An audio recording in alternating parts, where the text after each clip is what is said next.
तो विधानसभा चुनाव में जीत के लिए कांग्रेस और बीजेपी अभी अपनी रणनीति तैयार कर रहे हैं, लेकिन बहुजन समाज पार्टी ने अपनी रणनीति को अमली जामा पहनाना शुरू कर दिया है। बीएसपी अब तक 5 प्रत्याशियों का ऐलान प्रदेश में कर चुकी है और सबसे पहले 16 अगस्त से चुनावी यात्रा का आगाज भी करने जा रही है। खास बात यह है कि इस यात्रा में बसपा सुप्रीमो मायावती के भतीजे और नेशनल कोऑर्डिनेटर आकाश आनंद भी शामिल होंगे। यह खास रिपोर्ट देखिए।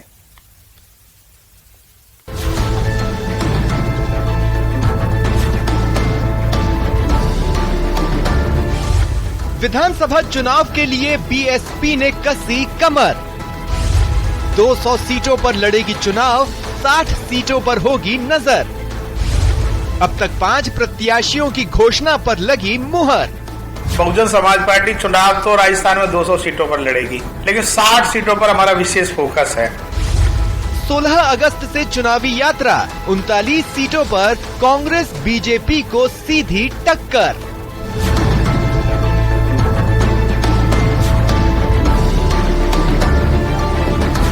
तीन महीने बाद प्रदेश में विधानसभा चुनाव होने वाले हैं।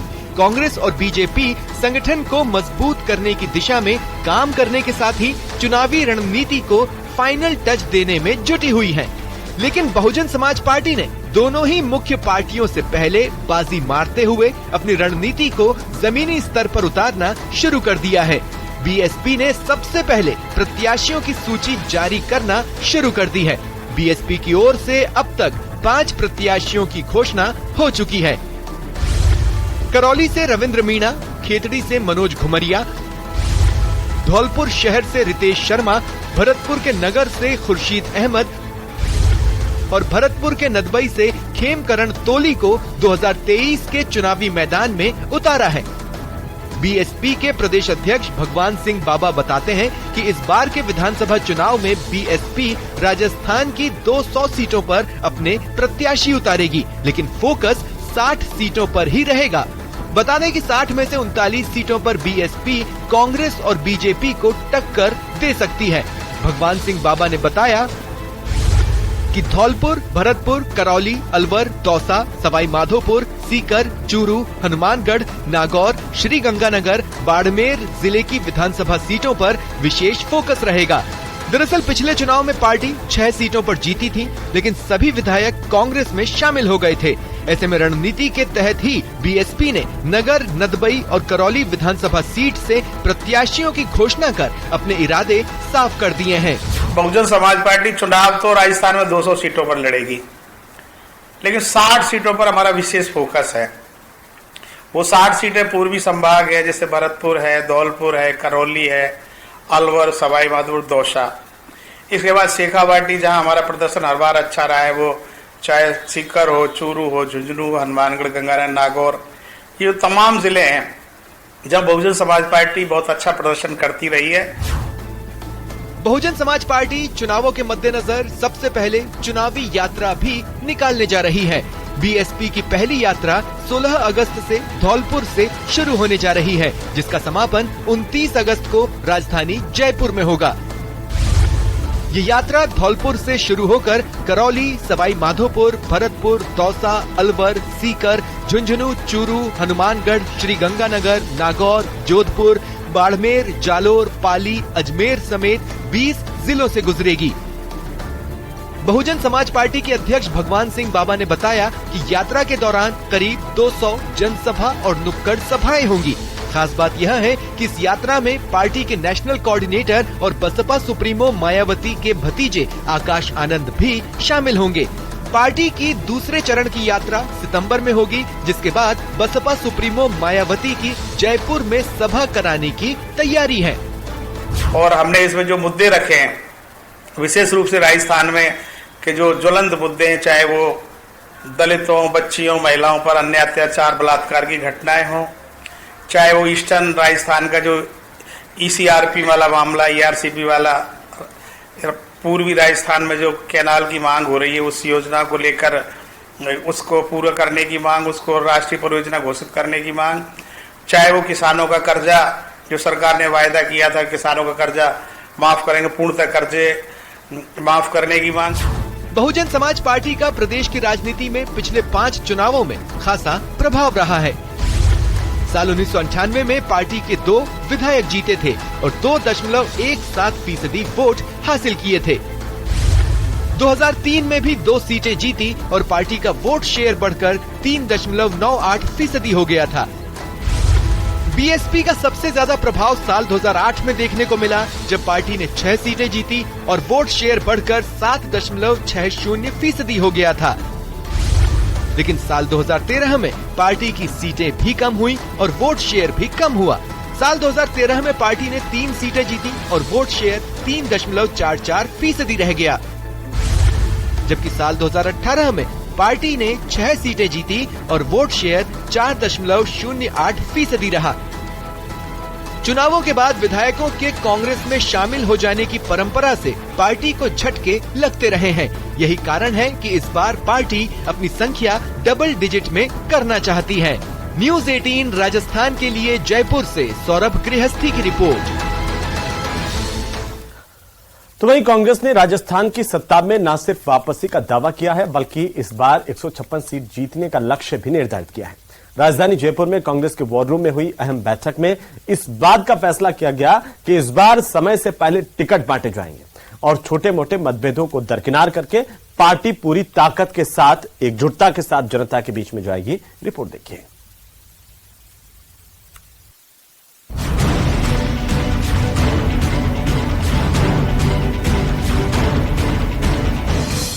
सरकार की नीतियों से मिलेगी विक्ट्री, बदल देंगे राजस्थान की सियासी हिस्ट्री, छोटे मोटे मतभेद कर देंगे दरकिनार, जनता के आशीर्वाद से रिपीट करेंगे सरकार। कांग्रेस का मिशन 156, मिशन 156, मिशन 156, उसको टारगेट बना के हम चल रहे हैं। उस मिशन की तरफ आगे बढ़ेंगे और कामयाब होंगे, मैं कह सकता हूँ। राजस्थान में कांग्रेस की सरकार रिपीट हो, इसे लेकर पार्टी के दिग्गजों ने रणनीतियों पर तेजी से काम करना शुरू कर दिया है। जीत की नीतियों पर मंथन करने के लिए राजधानी जयपुर में पहले ऑब्जर्वर्स की बैठक हुई, उसके बाद पार्लियामेंट्री अफेयर्स कमेटी की बैठक हुई। दोनों बैठकों में जनता के बीच एकजुट होकर जाने का फैसला किया गया। पार्टी राष्ट्रीय संगठन महासचिव केसी वेणुगोपाल और चुनाव के लिए सीनियर ऑब्जर्वर मधुसूदन मिस्त्री ने नेताओं से ग्रास रूट लेवल्स पर अभी से ही सक्रिय होने का संदेश दिया। इसके बाद पीएसी की बैठक हुई। बैठक से निकलने के बाद कांग्रेस के राष्ट्रीय संगठन महासचिव केसी वेणुगोपाल ने दावा किया कि गहलोत सरकार की गरीब कल्याण की नीतियों के कारण कांग्रेस की जीत होगी और सरकार रिपीट होगी। हम एआईसीसी के ऑब्जर्वर्स के लिए मीटिंग था, पार्लियामेंट लेवल तक ऑब्जर्वर्स था, उनका मीटिंग था मॉर्निंग में। उसके बाद पॉलिटिकल अफेयर्स कमेटी की भी मीटिंग कर चुके। हम पूरा इलेक्शन के एटमॉस्फेयर में डिस्कस हो चुका। एक ही साथ कहना चाहता है, राजस्थान फिर भी कांग्रेस गवर्नमेंट बिल्कुल आने हैं। We are winning Rajasthan again, definitely this is the situation. हम का इलेक्शन का मेन मुद्दा सरकार का पुअर फ्रेंडली स्कीम के बारे में है। चिरंजीवी स्कीम, सिलेंडर वाला scheme, 100 unit electricity scheme, old pension scheme, this much scheme. Which state you can see this much scheme for poor people? But here the fight between poor and rich. Congress आम लोग के साथ है, BJP अमीर लोग के साथ है.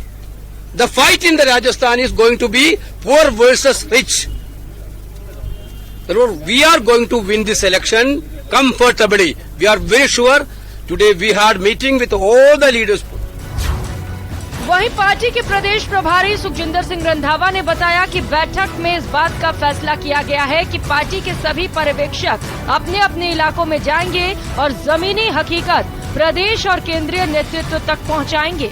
उन्होंने कहा कि हमारे कैंडिडेट तैयार हैं और सितंबर के अंतिम सप्ताह या अक्टूबर के पहले सप्ताह तक लिस्ट आ जाएगी। उन्होंने कहा कि टिकट बंटवारे से युवाओं को तरजीह दी जाएगी। हमारे कैंडिडेट्स तैयार हैं। हम किसी टाइम भी सितंबर के लास्ट वीक या अक्टूबर के फर्स्ट वीक हमारी पहली लिस्ट जो आएगी और बहुत काफी नंबर जो होंगे वो हम पहली लिस्ट हम अपनी अनाउंस करेंगे और हम सबसे पहले जो कैंडिडेट्स हैं उनकी और यूथ जो है उनको भी पूरी रिप्रेजेंटेशन दी जाएगी, हर आदमी को जो दी जाएगी। बैठक से बाहर निकले मुख्यमंत्री अशोक गहलोत ने अपने पुराने अंदाज में केंद्र सरकार पर निशाना साधा और केंद्र पर उनकी सरकार को अस्थिर करने का आरोप लगाया। उन्होंने कहा कि जनता के आशीर्वाद से उनकी सरकार नहीं गिरेगी। पार्टी में मतभेद वाली बात पर गहलोत ने कहा कि छोटे मोटे मतभेद हर पार्टी में होते हैं। उन्होंने दावा किया कि इस बार उनकी सरकार न सिर्फ रिपीट करेगी बल्कि पार्टी मिशन 156 को पूरा करेगी। उन्होंने कहा कि ये चुनाव सिर्फ राजस्थान का नहीं बल्कि देश का भविष्य तय करेगा। पिछले कई चुनावों से प्रदेश की सियासत एक खास ढर्रे पर चल रही है। प्रदेशवासियों ने तय कर लिया है, जो सरकार गिराने के लिए जिस रूप में इन्होंने षड्यंत्र किया था उस षड्यंत्र को फेल कर दिया हमने, और इसलिए इस बार जनता मौन लगाएगी सरकार रिपीट करने के लिए, जिससे इनको सबक मिले। आप लोकतंत्र की हत्या कर रहे हो, अब सरकारों चुनी हुई सरकारों को गिरा रहे हो, और इसलिए ये सबक सिखाने का मौका राजस्थान से आया है। मुझे पूरी विश्वास है कि इस बार प्रदेशवासी जो है, चाहे कितनी बड़ी बड़ी बातें कर दें, कितने साधन झोंक दें, लच्छेदार भाषण दे दें, पर हमारी गवर्नेंस जो है, हमारी स्कीम जो है शिक्षा में, स्वास्थ्य में, बिजली में, पानी में, सड़कों में काम हुए हैं, सोशल सिक्योरिटी में काम हुआ है। भारत जोड़ो यात्रा में जो 4 मुद्दे थे राहुल गांधी के, महंगाई, बेरोजगारी और साथ में प्यार, मोहब्बत, भाईचारा, मोहब्बत की दुकानें खोलने की बात थी, और अमीर गरीब की खाई बढ़ती जा रही है, वो नहीं बढ़नी चाहिए। वही मुद्दा लेके हम चल रहे हैं और इस चुनाव में हम अवश्य कामयाब होंगे। ये संकल्प सबने बैठ करके लिया है मीटिंग के अंदर, और उस संकल्प को लेके हम आगे बढ़ेंगे और सरकार रिपीट करेंगे जनता का आशीर्वाद। इस पर बहुमत रहेगा नहीं, भारी बहुमत रहेगा। मिशन 156 जो मैंने पहले कहा था आपको, मिशन 156 उसको टारगेट बना के हम चल रहे हैं। उस मिशन की तरफ आगे बढ़ेंगे और कामयाब होंगे, मैं कह सकता हूँ। पिछले कई चुनावों से प्रदेश की सियासत एक खास ढर्रे पर चल रही है। एक बार कांग्रेस तो एक बार बीजेपी। अब देखना है कि सीएम अशोक गहलोत जिस मिशन 156 की बात कर रहे हैं वो हासिल कर पाते हैं या नहीं। न्यूज़ 18 राजस्थान के लिए जयपुर से बाबूलाल धायल की रिपोर्ट। तो चलिए फिलहाल वक्त तो चला एक छोटे से ब्रेक का। चलिए ब्रेक के बाद एक बार फिर से आपका स्वागत। बीजेपी प्रदेश अध्यक्ष सीपी जोशी ने कांग्रेस पर जोरदार निशाना साधा। न्यूज़ 18 से खास बातचीत करते हुए उन्होंने कहा कि कांग्रेस भले ही 156 का आंकड़ा लेकर आगे बढ़ रही है, लेकिन ये मुमकिन नहीं है। क्या कुछ कहा आप भी सुनिए। कांग्रेस पार्टी ने आज महत्वपूर्ण बैठक की जयपुर में, 156 का आंकड़ा दिया है। क्या लगता है 156 सीटें बीजेपी कांग्रेस ला रही है राजस्थान में? 156 से भी ज्यादा आएगी, वो भारतीय जनता पार्टी की आएगी। कांग्रेस पार्टी को अपनी 4.5 वर्षों में जो उन्होंने काम किया, एक बार उनका आकलन करना चाहिए कि आपने 4.5 वर्षों में सिर्फ और सिर्फ भ्रष्टाचार करने के अलावा क्या किया। आपने कुर्सी बचाने के अलावा क्या किया? आप कुर्सी बचाओ, बाकी आप लोग खुला भ्रष्टाचार करो, व्याभिचार करो, दुष्कर्म करो, बजरी माफिया में शामिल हो जाओ, पेपर लीक करो। कितने अपराध बढ़े हैं, और इस सब में कांग्रेस पार्टी और कांग्रेस पार्टी के नेता शामिल हैं। तो कांग्रेस अपने आप आत्मचिंतन करे कि आपने कहा था कि 4.5 वर्ष पहले हम संपूर्ण कर्जा माफ करेंगे किसानों का। क्या हुआ उस किसान कर्जे का? आज वो किसान कमर कस के बैठा है कि आइए आप मैदान में। आज युवा कमर कस के बैठा है कि आपने बेरोजगारी भत्ता तो नहीं दिया, लेकिन लाखों युवाओं का भविष्य बर्बाद आपने क्यों किया? कितनी आत्मा और किसी की मन की आह निकलती है, बद्दुआ निकलती है तो अच्छों को समाप्त कर देती है। लेकिन आपने सत्ता के लालच में कितने लाखों लोगों का भविष्य खराब किया, लाखों किसानों का भविष्य खराब किया, कितने लोगों ने आत्महत्या कर ली। उन सब के जिम्मेदार कांग्रेस पार्टी और उनके मुखिया हैं। कैमरा पर्सन अंकित के साथ लखवीर सिंह शेखावत, न्यूज़ 18 दिल्ली। और इसी के साथ ही इस खास पेशकश में आज के लिए फिलहाल इतना ही। नमस्कार।